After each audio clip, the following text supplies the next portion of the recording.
Bem, olá, vamos fazer uma rápida olhada em circuitos elétricos, mais especificamente na dissociação dos circuitos, ou na decomposição, como algumas pessoas gostam de falar.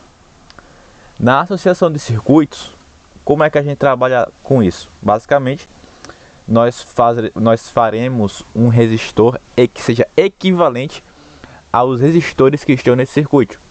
Se eu tenho 4 resistores nesse circuito e eu não quero utilizar esses 4, eu quero diminuir essa quantidade, por exemplo, para 3, eu tenho que fazer uma resistência equivalente, por exemplo, entre esses 2 resistores aqui do meio, para que eu consiga utilizar apenas 3.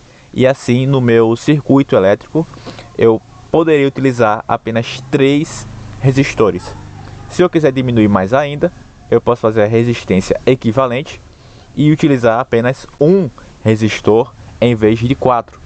É basicamente para isso que nós precisamos aprender a resistência equivalente ou a associação de resistores, para conseguir diminuir e ver a tensão, a corrente ou a resistência desse circuito elétrico. Numa resistência em série, o que seria a resistência em série? Quando nós temos vários resistores que estão um do lado do outro, que eles estão do mesmo ponto. Por exemplo, aqui é o ponto A e aqui é o ponto B. Podemos observar que eles estão no mesmo fio, todos no mesmo fio. Basicamente isso que significa associação em série, todos no mesmo fio. Imaginemos que aqui nós temos 3 lâmpadas. Nessas 3 lâmpadas, ela irá passar a mesma corrente elétrica. Quer dizer que a mesma corrente elétrica que passa no resistor 1, vai passar no 2 e vai passar no 3. Mesma corrente elétrica, por exemplo, 600 amperes nas 3 lâmpadas. Que não vai passar 60, obviamente, porque as lâmpadas elas têm uma resistência de 5 amperes, por aí 5 a 10 amperes por lâmpada. Só que a tensão elétrica, a voltagem que irá passar nessas lâmpadas são diferentes. A voltagem que vai passar na lâmpada 1, ela é diferente da lâmpada 2 e é diferente da lâmpada 3. Vai acontecer uma divisão dessa tensão, onde cada lâmpada terá uma tensão diferente. E que se eu corto qualquer uma dessas lâmpadas, se cada uma dessas lâmpadas queima, qualquer uma dessas lâmpadas queimam, vai ter um circuito aberto. Meu fio vai ser como se eu tivesse cortado meu fio. Então a corrente elétrica não conseguirá passar, porque seria como se eu tivesse cortado este fio.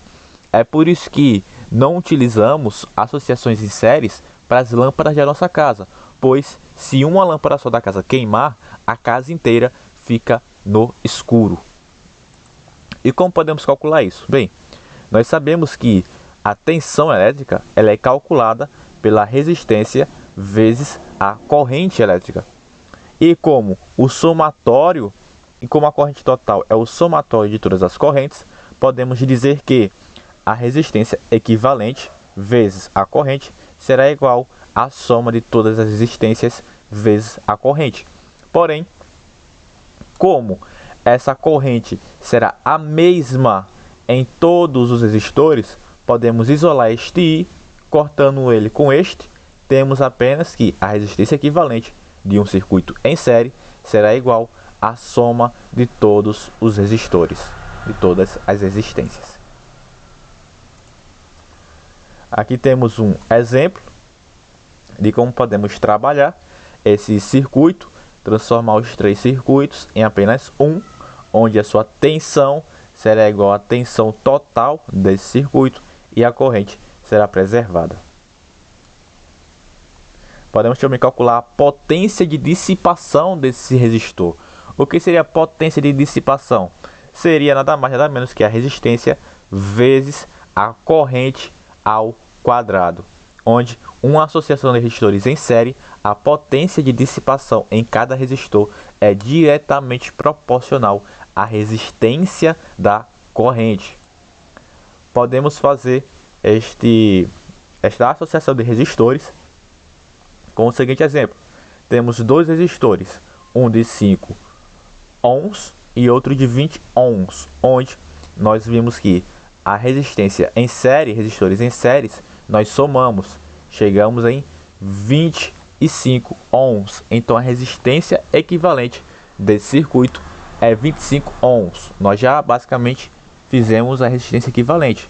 Mas se eu quiser outras coisas, por exemplo, eu tenho um circuito elétrico e nesse circuito elétrico eu quero calcular a corrente.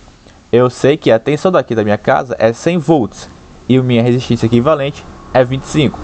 Bem, pela primeira lei de Ohm, podemos chegar nesta fórmula aqui muito simples, onde a resistência será igual a tensão dividido pela corrente, onde a tensão é 100, a resistência é 25. Então nós temos que nesse circuito elétrico aqui, a corrente elétrica que passa por ele é 4 amperes. Ou, se por um acaso eu quero saber a tensão ou o DDP ou a voltagem de cada um desses circuitos, cada voltagem que passa em cada um deles, eu posso simplesmente pegar a corrente que nós encontramos, pois a corrente será a mesma em cada um dos resistores, e multiplicar pelo resistor que eu quero saber qual é a voltagem. Então nós temos um resistor de 5 ohms e um de 20 ohms. Então será 5 vezes 4. Nós temos que no resistor de 5 ohms passará uma corrente de 20 e no de 20 ohms passará uma corrente de 80.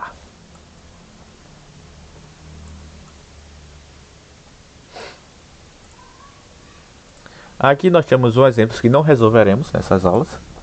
Então, associação em paralelo. Associação em paralelo, mas antes de nós iniciarmos, caso vocês queiram fazer, podem pausar o vídeo e tentar resolver vocês mesmos. Mas aqui, como é uma rápida olhada, não iremos resolver essas questões.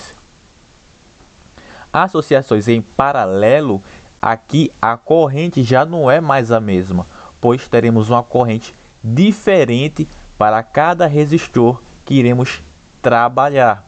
Além disso, a tensão elétrica aqui, ela será dividida?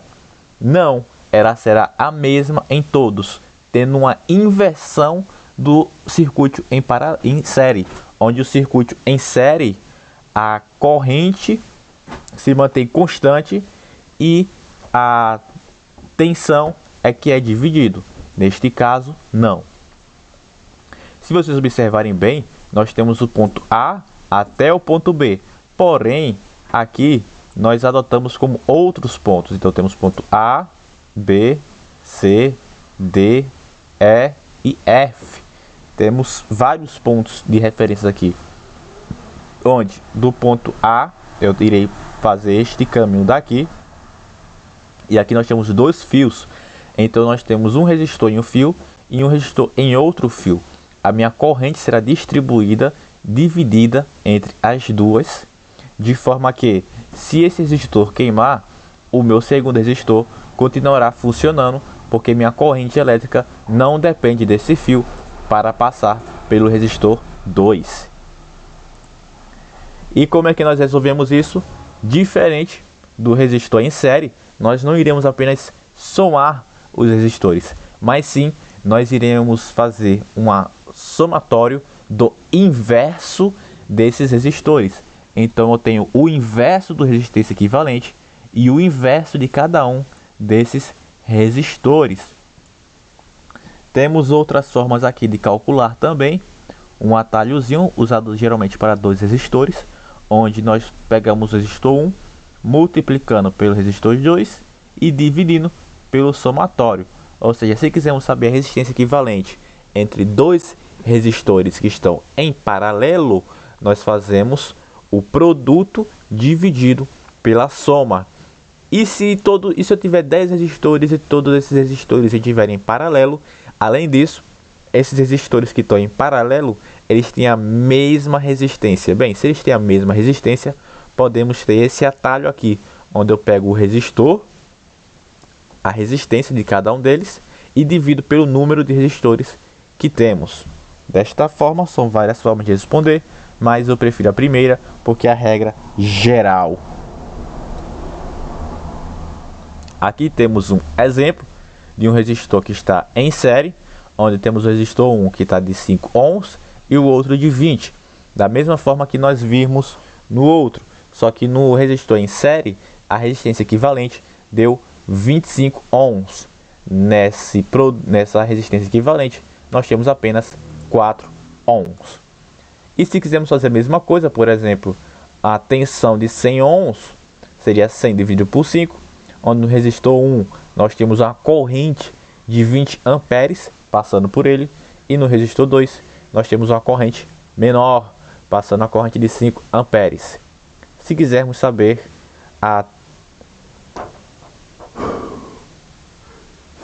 mais informações, podemos fazer esses cálculozinhos aqui. Por exemplo, eu quero saber qual é a resistência, qual é a prova real da resistência equivalente. Eu posso pegar a tensão, dividir pela resistência equivalente, que nós descobrimos que vai dar 25 amperes. Só que 25 amperes é a mesma coisa que a corrente que passa pelo resistor 1 e a corrente que passa pelo resistor 2. Assim nós vemos que realmente a resistência equivalente desse circuito é 4 ohms. Aqui temos formas de medir, de exemplificar resistores em séries. Aqui temos um exemplo de resistor em série. Aqui temos alguns exemplos. E aqui temos um resumão de tudo que vimos na aula de hoje. Espero que tenha ajudado e boa sorte nas provas que irão chegar.